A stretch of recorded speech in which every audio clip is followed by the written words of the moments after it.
Good morning everyone. So today we are on same chapter theory of demand and our topic is today cross price effect or how price of an related good whether they are substitute goods or complementary good affect demand for a product. Effect of demand in price of a related good on the demand for a commodity is called cross price effect कि अगर दो related चीज़ों में एक की price में change होने की वजह से दूसरा का डिमांड चेंज होता है तो उसे बोलते हैं हम cross price effect right like tea and coffee are two related goods if there is change in the price of tea and it causes a effect in the change in price of coffee, that is called cross price effect. So we know related goods are of two types. First one is substitute goods and second is complementary goods. So accordingly we can split out discussion into two parts. इसी तरह हम अपनी discussion को भी दो parts में divide करेंगे. First one is demand for a commodity in relation to price of the substitute goods की अगर हम डिमांड को स्टडी कर रहे हैं कौन सी गुड के केस में सब्सिट्यूट गुड्स के केस में let's consider tea and coffee two substitute goods let's T be the commodity demanded of demand curve D1 T1 shown in the picture जैसे देखो this is the demand curve See, this is the demand curve of tea. Here the price of tea remain constant. यहाँ पे T का price जो है वो कैसा रह रहा है कांस्टेंट है and at this price the demand curve of T is D1 right कि लाइक इधर टी का प्राइस 10 रुपीज़ है तो टी की क्वांटिटी जो है वो कितनी डिमांड कर रहा है कंज्यूमर लाइक 10 ही डिमांड कर रहा है ठीक है and D is the demand curve which showing the demand of T कि यहाँ पे टी की डिमांड हो रही है कि 10 रुपये अगर प्राइस है टी का तो 10 ही हम 10 kg टी परचेज़ कर रहे हैं लेकिन है the demand rises to D1 D2 अब हमारी डिमांड राइज होकर D2 हो जाती है और हम चाय को कितना ख़रीदना स्टार्ट कर देते हैं 15 kg ठीक है अब देखो कि prices of the T remain constant कि टी के प्राइसेस तो सेम ही है लेकिन टी की डिमांड D1 से D2 हो गई है इंक्रीज़ होके why it is increase it is increase due to increase in the prices of coffee कि अगर कॉफ़ी महंगी होना स्टार्ट हो जाती है कॉफ़ी कॉस्टली हो जाती है तो लोग टी की तरफ सब्सिट्यूट करते हैं और चाय पीना स्टार्ट कर देते हैं so at same price T it demanded more So this is shown by picture and this is called substitution effect. So increase in the price of substitute goods कि अगर substitute के प्राइस बढ़ गए हैं ठीक है आप कॉफ़ी के प्राइसेस को शो नहीं कर रहे हो but indirect effect on tea is shown है कि टी की जो डिमांड बढ़ी है उसका रीज़न है कि कॉफ़ी के प्राइसेस बहुत बढ़ गए हैं कॉफ़ी महंगी हो गई है इसलिए लोगों ने चाय कॉफ़ी के प्लेस पे टी को पीना सब्सिट्यूट कर दिया है ठीक है so this is called increase in price of substituted goods. Like same way, if the price of coffee, if the price of substitute goods decreases, so if the price of other goods, substitute good decreases, that means if the prices of coffee become cheaper, then people shift from tea to coffee तब लोग T से किसकी तरफ चले जाएंगे substitute हो जाएंगे coffee की तरफ सब्सिट्यूट हो जाएंगे और उस केस में हमारे कॉफ़ी टी की डिमांड में किस तरह का चेंज देखने को मिलेगा कि like people are purchasing tea यहाँ पे स्टार्टिंग में 20 kg टी परचेज करें at the same price that is 10 ठीक है now the people start purchasing only 10 kg tea at the same price 10 की चाय की कॉस्ट तो सेम ही रही प्राइस तो चाय का सेम ही रहा लेकिन लोगों ने चाय की डिमांड कम करनी स्टार्ट कर दी लोगों ने चाय पीनी कम कर दी क्यों because they are substituting they are moving to coffee क्योंकि अब उन्होंने कॉफ़ी पीना स्टार्ट कर दिया क्योंकि कॉफ़ी सस्ती है किसके कंपैरेटिवली टी के comparatively so this is called substitution effect and this is here this effect is shown with increase in prices of substitute and decrease in prices of substitute. Now come to complementary goods that What are complementary goods? Complementary goods are those goods which are demanded together. Complementary goods वो goods होती हैं जिनकी हम एक साथ demand करते हैं like car, petrol, pen, ink, all are complementary goods. So what happen in case of complementary goods? So we are studying here the effect of complementary goods. First one, increase in price of complementary goods, and second part shows decrease in price of complementary goods. See if the prices of complementary goods increases. ठीक है कि अगर complementary goods के prices increase हो जाते हैं, like अगर petrol के प्राइसेस इंक्रीज हो जाते हैं, ठीक है, पेट्रोल के प्राइसेस जो हैं वो अगर बढ़ जाते हैं तो कार्स की डिमांड पर क्या इफेक्ट पड़ेगा? ऑब्वियसली कार्स की डिमांड कम हो जाएगी. So here the prices of price and quantity of cars are shown hair.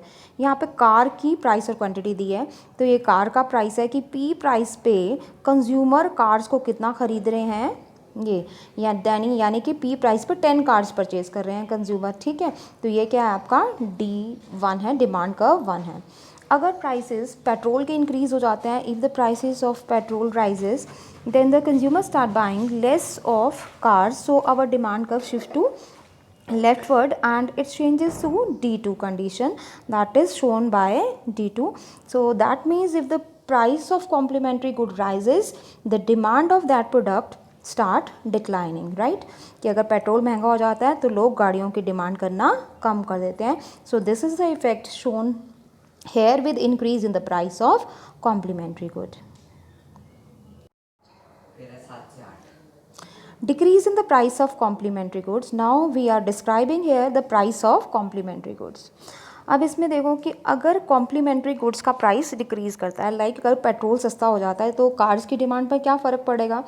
अगर पेट्रोल सस्ता हो जाता है तो कार्स की डिमांड भी क्या हो जाएगी? राइज हो जाएगी. ठीक है, suppose consumer are purchasing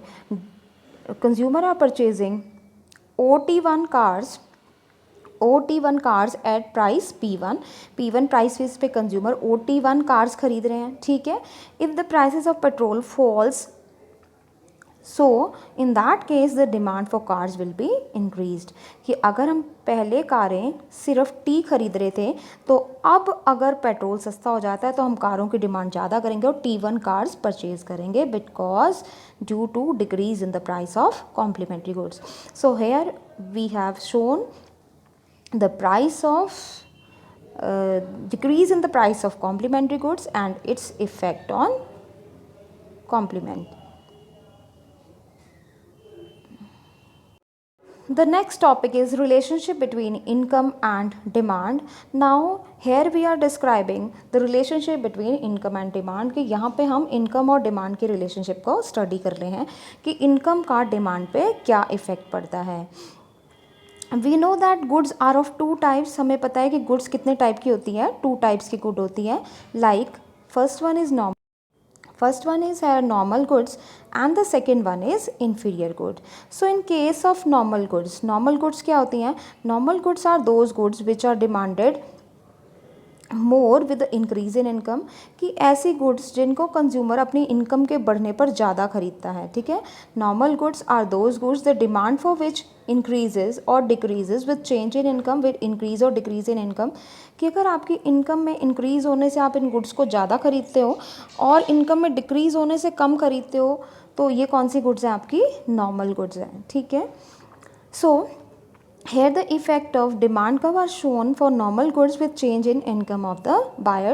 See here in first case income, increase in income. So in a situation of increase in income, more of goods is purchased even when its price is constant. कि अगर किसी good का price constant भी हो तब भी हम उस गुड की ज़्यादा क्वांटिटी को परचेज़ कर रहे हैं. So it is shown by increase in demand curve. तो ये किससे शो रहा है? आपका इंक्रीज इन डिमांड कर्व से. लाइक आपका इनिशियल डिमांड कर्व ये है. आपका कौन सा इनिशियल डिमांड कर्व है? D1. So if your income increases then the entire demand curve shift right side, that is D1 and D1. तो आपका जो नया वाला डिमांड कर्व है वो आगे बढ़ जाएगा. क्या हो जाएगा? D1. Same way if the income of the buyer decreases, so the entire demand curve shift back side, that is D2 and here the entire demand curve shift backwards. कि आपका demand curve पूरा किस तरफ shift हो जाएगा? back side. तो that means normal goods are directly related with the income. With increase in income their demand increases and with decrease in income their demand decreases. Right, now we are studying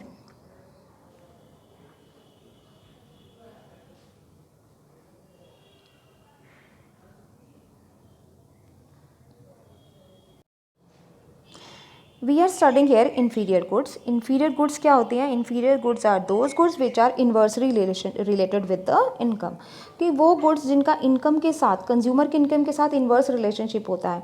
like अगर income बढ़ जाती है तो inferior goods की demand कम हो जाती है, और इसी तरह अगर कंज्यूमर की इनकम कम हो जाती है तो इन गुड्स की डिमांड बढ़ जाती है. ठीक है, so they are called inferior goods. See here the effect of increase in income on inferior goods. Like this is the initial demand curve DD. हमारा DD initial demand curve है, और अगर कंज्यूमर की इनकम फर्स्ट केस में increase हो जाती है, ठीक है, कंज्यूमर की इनकम राइज हो गई, but he stop buying inferior goods because he shifted, he move to superior goods. कि अगर उसकी इनकम बढ़ रही है, उसने इन्फीरियर घटिया क्वालिटी की गुड्स खरीदनी बंद कर दी, और अब वो सुपीरियर क्वालिटी की गुड्स पे मूव हो गया, इसीलिए इसकी डिमांड जो है वो पहले के कंपैरेटिवली कम हो जाती है.